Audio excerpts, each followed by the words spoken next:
Departure. A routine flight.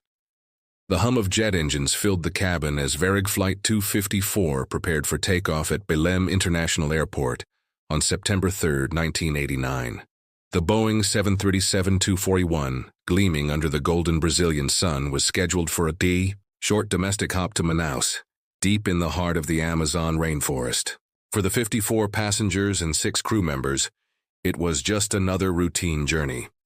Captain Cesar Augusto Padula Garcés, a seasoned pilot with 15,000 hours of flight experience, adjusted his headset, his fingers running over the controls with practiced ease. Beside him, First Officer Nilsson Zile, younger but competent, flipped through the pre-flight checklist. Everything seemed normal, but hidden within those pages, among the numbers, calculations, and waypoints, lay a single fatal error. "Clear skies ahead," Zile commented, glancing at the weather report. "No turbulence expected." Garcés nodded. "Good. Should be a smooth ride." He took one last sip of his coffee and keyed in their navigation heading, 270 degrees. The engines roared as the 737 lifted off the tarmac, leaving civilization behind. The vast, untamed Amazon rainforest stretched out beneath them, a green, endless world of rivers, towering trees, and secrets unseen. But within the cockpit, they were already lost. A small mistake, a huge disaster. 30 minutes into the flight, Garcés frowned. Something was off. "We should be seeing Santarém on our right," he muttered, tapping the navigation screen. "But there's nothing." Zile, unconcerned, scanned the landscape below. "Maybe some haze? We're flying at 29,000 feet. Visibility should be fine." Garcés checked the fuel readout. "Odd. We're burning more fuel than expected." A creeping unease settled over the cockpit. The Amazon below remained an unbroken, featureless expanse. No cities, no landmarks, no rivers where they should be. Then came the radio call. "Varig 254, Manaus Control. Confirm position." Garcés picked up the radio handset. "Manaus, this is Varig 254. We're en route, level at FL 290. Silence. Then, "Varig 254, we have no radar contact. Say your coordinates." The first sliver of fear pierced Garcés's chest. He glanced at the map, then at his flight plan, then at the heading indicator. His stomach lurched. He had set the wrong heading. Instead of 270 degrees, west. He had entered 027 degrees, north-northeast. They had been flying in the wrong direction for nearly an hour. "The fuel runs out, Zile. Check the fuel," Garcés ordered, his voice tight. The younger pilot hesitated. Then his face went pale. "Captain, we don't have enough to reach Manaus." The words settled between them like a death sentence. Outside, the Amazon stretched endlessly in all directions. No runways, no roads, no emergency landing options. "We need to turn west." "Now!" Garcés barked. Zile dialed in the correction. But, as the plane banked left, Garcés did the grim calculation in his head. They had wasted too much time. They weren't going to make it, he exhaled sharply. "We need to declare an emergency. Varig 254 to Manaus Control. We are low on fuel. Request immediate vectors to the nearest airport." Silence. "Manaus? Come in." More silence. Garcés's hands tightened. Around the yoke. They were too deep into the Amazon. Out of range of all communication, the fuel gauge ticked lower. Then a loud sputter from the left engine. The cabin lights flickered. The passengers, who had been calm up until now, felt the shift in the aircraft's movement. "Did we just—" Zile started, but the answer came before he finished the sentence. The left engine flamed out. Then, 30 seconds later, the right engine failed. The cockpit plunged into silence. A desperate plan without power, the Boeing 737 became a glider, descending toward the rainforest below. Garcés's heartbeat thundered in his ears. "We need to find a river or a clearing. Fast," Zile was already scanning. "Nothing, just trees. Miles and miles of trees." Garcés clenched his jaw. "Prepare for a forced landing." The intercom crackled as he pressed the PA button. Attention passengers, this is your captain speaking. We are experiencing an emergency. Please remain calm and brace for landing. Inside the cabin, panic erupted. Passengers gripped their armrests, whispering prayers, clutching each other. Garces turned to Zili. Flaps down. We're aiming for the softest impact possible. Zil's voice shook. And if we hit the trees? Garces didn't answer. The treetops rushed toward them. Impact. The first branch struck the left wing, ripping through metal like paper. The fuselage shuddered violently as the jungle clawed at the aircraft. Then, the ground came up fast.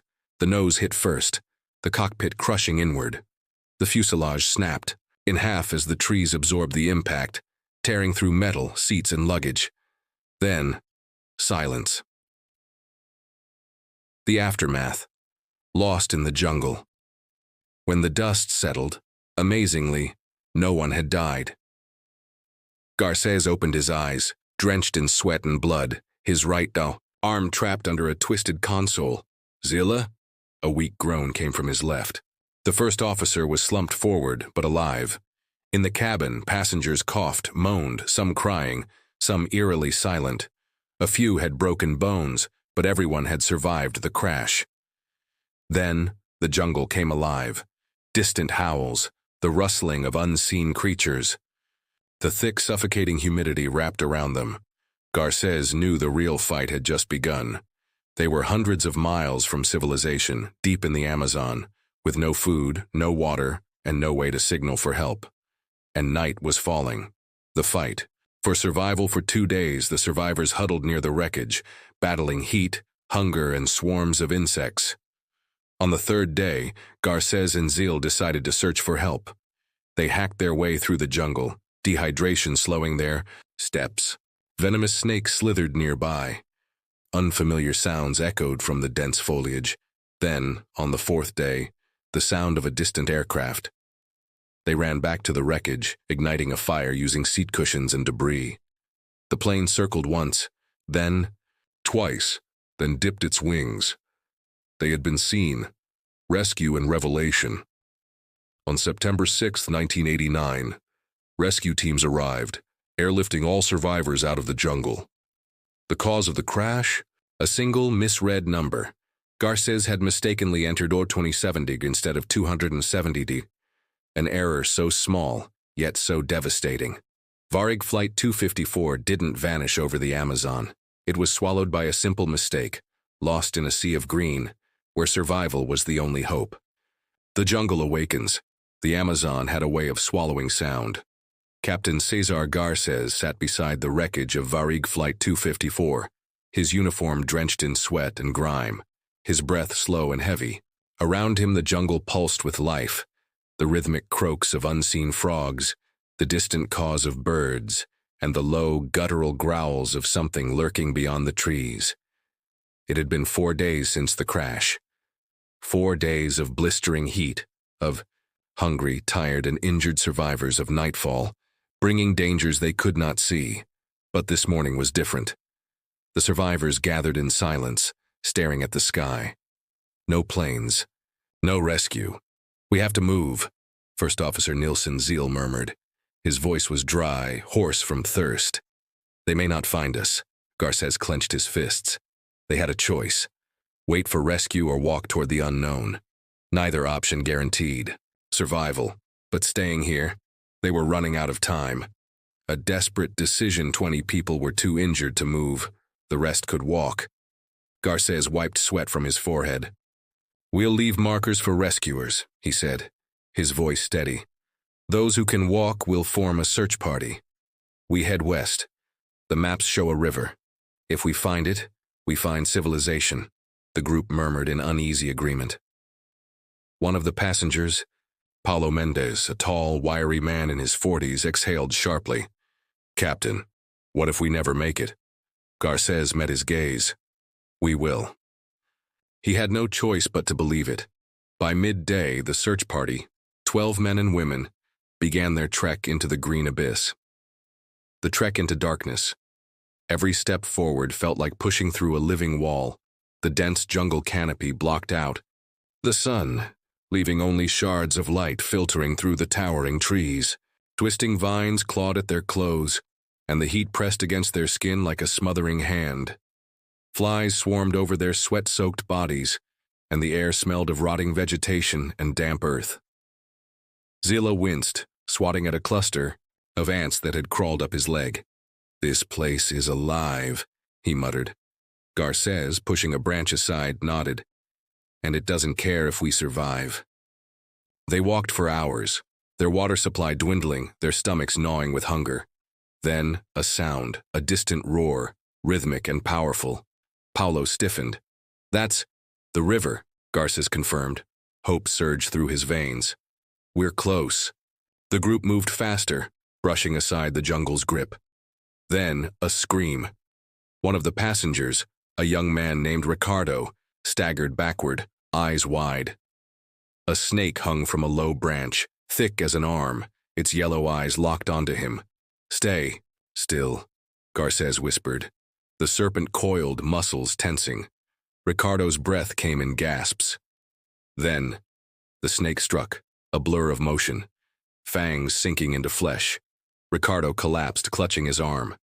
His face twisted in agony. "Poisonous?" Zila asked, his voice strained. Garces knelt beside him, heart pounding. The wound oozed dark venom. They had no antivenom. Time was against them. "We have to keep moving," Garces said grimly. "The river is close." The water's edge by dusk, they reached the riverbank. The wide, winding waterway stretched toward the horizon, its surface a mirror of the dying sunlight. But relief turned to horror. The river was infested. Caimans, dozens of them, floated silently, their eyes barely above the surface. And just upstream, a bloated, half-eaten carcass of a wild boar bobbed near the shore. Zil inhaled sharply. "If we drink this water, we could get sick." Garces pressed his fingers against his temples. They couldn't go back. They couldn't stay. Then, a sound, a mechanical rumble. Garces's breath caught in his throat. An engine, a boat. He turned sharply. There, emerging from the trees, was a man, a fisherman, his skin darkened by years of sun exposure, wearing a tattered straw hat, stood at the edge of a small wooden boat. His eyes narrowed, studying the desperate, filthy group of survivors. Garces felt. "His knees go weak. Help," he rasped. "We need help." Rescue and revelation. The fisherman, João, didn't speak much, but he understood one thing. These people were not supposed to be here. He led them aboard his small boat and took them downriver. For 5 hours they drifted under the cover of night, the air thick with the scent of water and jungle rot. Then, lights. Civilization. The survivors cried with relief. The nightmare was over. The truth comes to light. When the authorities found the Varig Flight 254 crash site 2 days later, the remaining survivors were airlifted to safety. In the investigation that followed, the terrible truth became clear. Garces sat in a sterile room, listening to the aviation officials explain his mistake. 7 degree versus 0.27 degrees. A single misread number had taken them off course by nearly 700 miles. He closed his eyes, the weight of guilt pressing against his chest. 54 people had nearly vanished into the Amazon. Because of one mistake. Legacy of the lost, the world moved on. But Garces? He never did. Years later, he would walk into a classroom, standing before young pilots. He would tell them the story. The story of Varig Flight 254. He would show them the numbers, the flight plan, the mistake, and he would warn them. Because in aviation, the smallest mistake can cost the greatest price. Because in the Amazon, there are places that do not forgive, and because for 4 long days they had been ghosts, vanished, swallowed by the jungle, lost in the green infinity. They had survived, but they had never truly escaped.